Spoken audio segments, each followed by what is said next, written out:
Government కి మీరు ఈ నిరసన దేనికోసం చేస్తారు, ఏం డిమాండ్ చేస్తారు? మాకు రెగ్యులరైజేషన్ కావాలండి. సమాన పనికి సమాన వేతనం కూడా లేదు, టైంకి జీతాలు రావు, మేము పోయి అడగాల్సి వస్తుంది ప్రతి నెల. ఇదేం దౌర్భాగ్యం అండి. కష్టపడి పని చేస్తున్నప్పుడు సమాన టైంకి జీతాలు ఇవ్వకపోతే మేము ఎలా బతకాలి? మా గురించి కూడా ఆలోచించాలి. ఎన్నిసార్లు రిప్రజెంటేషన్ ఇచ్చినా ఎవరు ముందుకు రావట్లేదు, చేస్తామంటారో పట్టించుకోవట్లేదు. ప్రజాపాలన అంటే ఇదేం పాలన? ఇదా ప్రజాపాలన? మేము నిరాదీక్ష ఇక్కడికి వచ్చినారు, ఇదా దీక్ష చేయడమా? ప్రజాపాలన అంటే ఏ విధంగా ప్రజాపాలన చేస్తున్నారు రేవంత్ రెడ్డి? అందరికీ పెరుగుతున్నాయి, మాకు మాత్రం ధరలు పెరుగుతున్నాయి. పెట్రోల్ ధర పెంచుతారు, డీజిల్ ధర పెంచుతారు. మరి మాకెందుకు లేవు ఫండ్స్? మా ఒక్కరికే లేవా? వాళ్ళకు మాత్రం పెరిగిందంత ఎక్కడ పోతుంది? మాకు ఎక్కడ న్యాయం జరుగుతుంది? 80% మాకంటూ న్యాయం జరగాలి. మాకు సమాన పనికి సమాన వేతనం రెగ్యులర్ ప్రతి స్టేట్లో అవుతుంది. మన దగ్గర ఎందుకు అవ్వట్లేదు?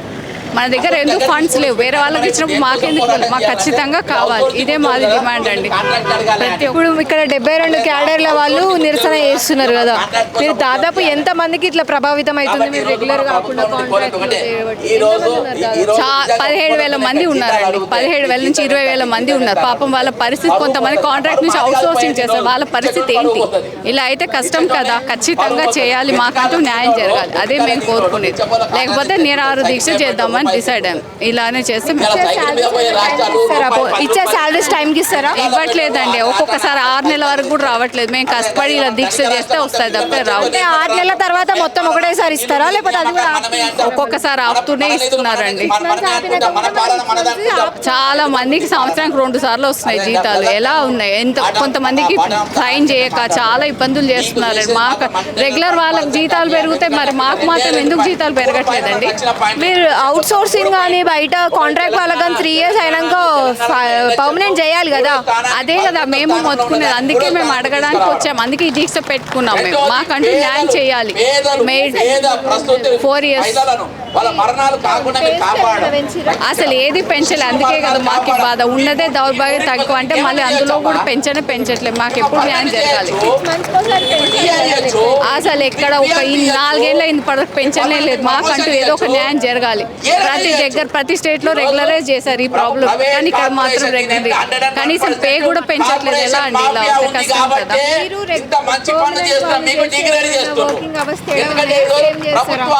వాళ్ళకంటే ఎక్కువ పనే చేస్తాం కానీ తక్కువ అయితే చేయమండి. అవసరం అయితే రాత్రులు చేస్తాము, పొద్దులు చేస్తాము, అన్ని చేస్తాము.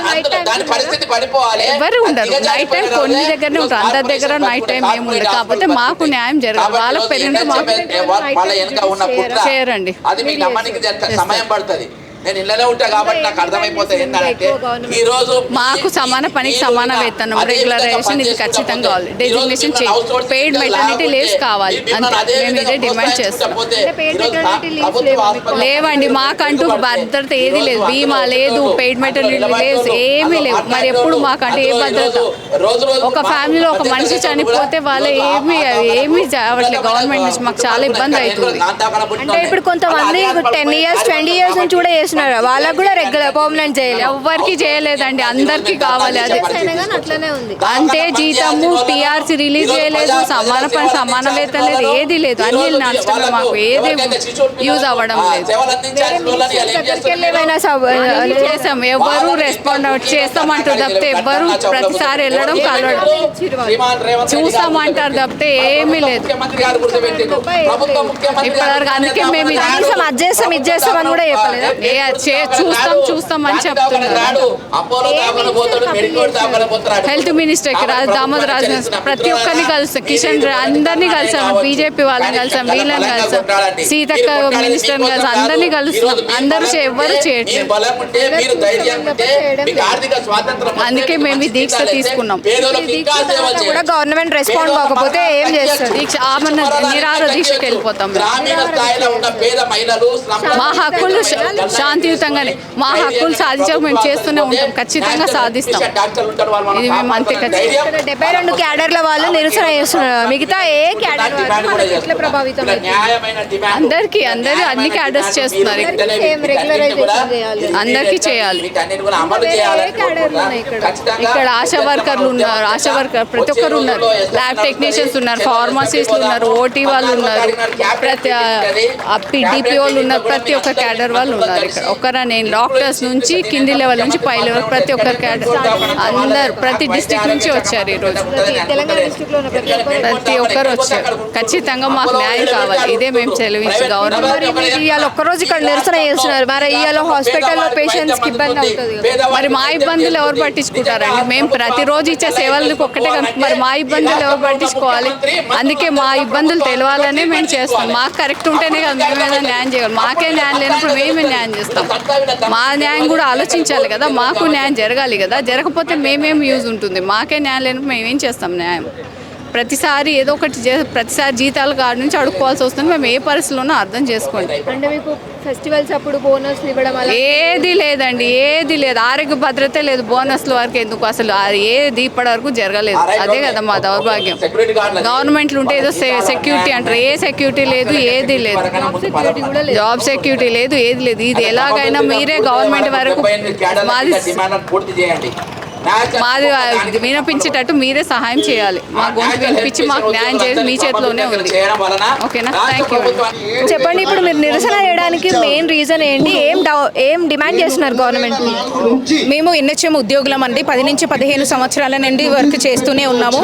మా వర్క్ అనేది కేవలం పట్టణాలలోకి పరిమితమేం కాదు. పల్లె నుంచి పట్టణానికి, పట్టణం నుంచి రాష్ట్రానికి, రాష్ట్రం నుంచి దేశానికి. ఇది సెంట్రల్ స్కీమ్. ఈ స్కీమ్లో భాగంగా మేము ప్రతి ఒక్కరము అన్ని క్యాడర్లు, డాక్టర్ల నుంచి సెక్యూరిటీ గార్డుల వరకు ఈ కాంట్రాక్ట్ ఉద్యోగులం చేస్తూనే ఉన్నాము. అయితే మా ఉద్యోగాలలో మాకు ఎన్హెచ్ఎం ఉద్యోగ భద్రత అనేది లేదు. ఈ ఎన్నో సంవత్సరాల నుంచి నాయకులకి మేము ఎన్నో విధాలుగా కోరుకుంటూనే ఉన్నాం, రిక్వెస్ట్ చేసుకుంటున్నా కూడా ఉద్యోగ భద్రత అనేది లేదు.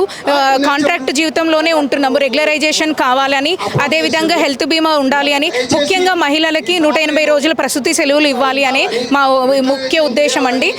ఇవి మాకు నెరవేరాలని మేము కోరుకుంటున్నాం. మీకు పర్మనెంట్ వాళ్ళకి సేమ్ పే స్కేల్ ఉందా, లేకపోతే వర్కింగ్ అవర్స్ సేమ్ ఉన్నాయా? Working hours same, 9 to 4 job. Working hours same ఉన్నాయి. అదేవిధంగా పని కూడా సేమ్ ఉంటుంది, వర్కింగ్ కూడా సేమ్ ఉంటుంది. మాకు కాంట్రాక్ట్ కాబట్టి తక్కువ ఉంది అనే ఉద్దేశం అయితే ఏమి ఉండదు. అంటే పే స్కేల్ కూడా సేమ్ ఉందా మీకు? పే స్కేల్ కూడా అంటే వాళ్ళకి రెగ్యులరైజ్ అయింది కాబట్టి వాళ్ళకి పిఆర్సీలు అనేవి అందుతూ ఉన్నాయి. కానీ మాకు అలా కూడా కాదు. ఫర్ ఎగ్జాంపుల్ మా పీడిఎంఓ డాక్టర్స్ మేము 4 సంవత్సరాలు అవుతుంది. ఏ పే స్కేల్తో అయితే మేము జాయిన్ అయ్యామో అదే పే స్కేల్ ఇప్పటి వరకు 4 సంవత్సరాలు గడుస్తున్నా కూడా అదే పే స్కేల్ తోటే మేము ఉద్యోగం అనేది చేయడం జరుగుతుంది. సో మాకు ఈ విధంగా ఉండడం వల్ల బ్యాంక్ లోన్స్ రాకపోవడము, పిల్లలకి ఎడ్యుకేషన్ అనేది సపోర్ట్ ఇవ్వకపోవడం, వాళ్ళకి సరైన సమయంలో ప్రాపర్గా అందియకపోవడం, ఇలాంటి ఎన్నో కుటుంబ సమస్యలు, ఆరోగ్య సమస్యలు ఉన్నా కూడా మేము వాతావరణంలో ఎన్ని మార్పులు అంటే వర్షానికి, చలికి ఎన్ని తట్టుకొని కూడా మేము ఉద్యోగం చేస్తున్నామో. కొందరైతే ట్రైబల్స్లో కూడా చేస్తున్నారండి. సరైన దారి లేకపోయినా కూడా వాగులలో, వంకలలో అలా వెళ్ళి కూడా వెళ్తున్నారు. సో ఇలాంటి ఎన్నో ఇబ్బందులు ఎదుర్కొంటూ కూడా మేము అనేది ప్రజలకు సరైన సమయంలో వైద్య సేవలు అందిస్తూ ఉన్నాము. ప్రసూతులు డెలివరీలు చేయిస్తూ ఉన్నాము. మా యొక్క ఎన్హెచ్ఎం కాంట్రాక్ట్ ఎంప్లాయీస్ వల్ల ఎన్నో మరణాల రేటు కూడా మేము తగ్గించగలిగాము. అండ్ ఎన్సిటీ పేషెంట్స్కి కూడా ప్రాపర్గా మెడిసిన్ అందించగలిగాము.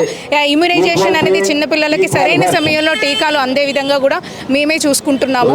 సో ఇలాంటి ఎన్నో మాకు 12 రకాల వైద్య సేవలు అనేవి ప్రతి సబ్ సెంటర్ అంటే ప్రతి పల్లె నుండి 12 రకాల వైద్య సేవలు అందిస్తూ ఆన్లైన్ వర్క్ కూడా చేస్తూ ఇవన్నీ చూస్తున్నా కూడా మాకంటూ ఒక ఆరోగ్య బీమా లేకపోవడం, ఉద్యోగ భద్రత అనేది లేకపోవడం అనేది మా దురదృష్టకరం. కాబట్టి మా ప్రభుత్వానికి మేము కోరుకున్నది, మా ఎన్హెచ్ఎం ఉద్యోగుల తరపున మేము కోరుకున్నది ఒకటే, మా ఉద్యోగాన్ని రెగ్యులరైజ్ చేయాలి. అదేవిధంగా మాకు మహిళలకి 180 రోజుల ప్రసూతి సెలవులు ఇవ్వాలి. అదే వేతనంతో కూడిన ప్రసూతి సెలవులు ఇవ్వాలి అని కోరుకుంటున్నాం. వాళ్ళకి పిఆర్సీ ఇస్తున్నారని చెప్పినారు కదా, వాళ్ళకి మీకు శాలరీ డిఫరెన్స్ ఎంత ఉంది? పిఆర్సీతో యాడ్ అవుతూ ఉంటుంది, పే స్కేల్ వైజ్ గా వెళ్ళిపోతుంది. కానీ మాకు మాత్రం పిఆర్సీ అనేది యాడ్ అవ్వదు, అలవెన్సెస్ ఉండవు. మేము కోవిడ్ మా వైద్యులలో, అదేవిధంగా ఎన్హెచ్ఎం ఇంకా ఇతర క్యాడర్లలో కూడా కోవిడ్ సమయంలో అనేక రెగ్యులర్ ఉద్యోగులతో సమానంగా మా కాంట్రాక్ట్ ఉద్యోగం చేసినా కూడా వాటికి కూడా ఇప్పటివరకు ఫలితం అనేది ఏమి ఇవ్వలేదు. మీకు నార్మల్గా సండేస్ కాకుండా క్యాజువల్ లీవ్స్ అట్లాంటి లీవ్స్? మాకు క్యాజువల్ లీవ్స్ ఉంటాయండి. క్యాజువల్ లీవ్స్ కానీ ఎక్స్ట్రా లీవ్స్ అనేవి ఏమి ఉండవు. ఇంకా మీకు అన్నారు కదా ఇప్పుడు మీకు వాళ్ళకి తేడా ఉంది శాలరీ అని. యాక్చువల్లీ 3 years అయితే రెగ్యులర్ చేయాలి కదా, మరి అట్లా ఇతర రాష్ట్రాలలో చేశారండి ఇప్పుడు కర్ణాటకలో కార్పొరేషన్ అయింది, హర్యానాలో రెగ్యులరైజ్ అయింది, ఇతర రాష్ట్రంలో కూడా రెగ్యులరైజ్ అవుతుంది. కానీ మన తెలంగాణలో మమ్మల్ని చిన్న చూపు చూస్తున్నారు, ఇంకా రెగ్యులరైజ్ అనేది చేయలేదు. మా ఒక్క పీడిఎంఓ డాక్టర్స్ 3 to 4 years అవుతుంది, కొందరైతే 5 years కూడా కంప్లీట్ అయిపోయింది. కానీ ఇతర క్యాడర్ వాళ్ళు 10 నుంచి 15 సంవత్సరాలుగా వర్క్ చేస్తున్న వాళ్ళు కూడా ఉన్నారు. ఇప్పుడు ఏఎన్ఎంలు కానీ ఫార్మసిస్టులు కానీ వాళ్ళు 10-15 సంవత్సరాలు పూర్తయినా కూడా వాళ్ళ ఉద్యోగం రెగ్యులరైజ్ అవ్వలేదు.